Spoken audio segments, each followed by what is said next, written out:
You আর মাই সোনিয়া গানে কারিনার সেই লাল পোশাক কিংবা ডোলারে গানে ঐশ্বরিয়ার সেই বাঙালি শাড়ি, নানা রঙে নানা ডিজাইনের আইকনিক সব কস্টিউম রয়েছে বলিউডের ইতিহাসে।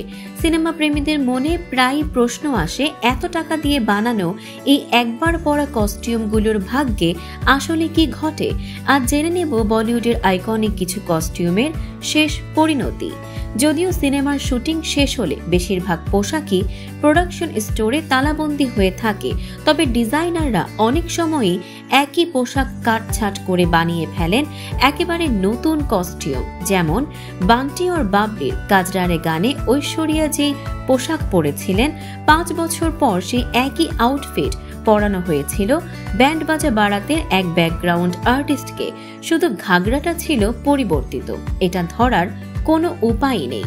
অনেক অভিনেতা আবার স্মৃতিচিহ্ন হিসেবে কস্টিউম নিজের কাছেই রেখে দেন। যেমন দীপিকা পাড়ুকোন ইয়ে জাওয়ানি হ্যায় দিওয়ানিতে নয়নার যে সোয়েটারটি তিনি পরেছিলেন, সেটি আজও আছে তার ব্যক্তিগত সংগ্রহে। অনেক ডিজাইনারও নিজেদের কালেকশনে রাখেন বিশেষ কস্টিউম।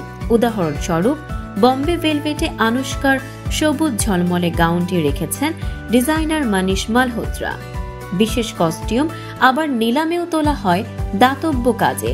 যেমন জিনে কে হ্যাঁ 4 দিনে সালমানের ব্যবহৃত তোয়ালে নিলামে বিক্রি হয় 1,42,000 রুপিতে, আর রোবটে ঐশ্বরিয়া ও রজনীকান্তের পোশাকও গিয়েছে নিলামে। সব অর্থ ব্যয় হয়েছে দাতব্য খাতে। কিছু ডিজাইনার আবার পুরনো পোশাক পুনর্ব্যবহার করেনি না।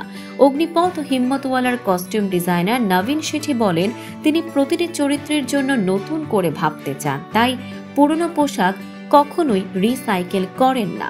সবশেষে এক মজার তথ্য, অ্যাকশন রিপ্লে সিনেমায় ঐশ্বরিয়া রায় ছিলেন 125টি আলাদা পোশাকে। শুধু একটি গানের জন্যই নাকি তিনি পোশাক পরিবর্তন করেছিলেন প্রায় 40 বার। আসলে বলিউডের গ্ল্যামার পর্দায় যেমন ঝলমলে, এর পেছনের কস্টিউমের গল্প ঠিক ততটাই চমকপ্রদ।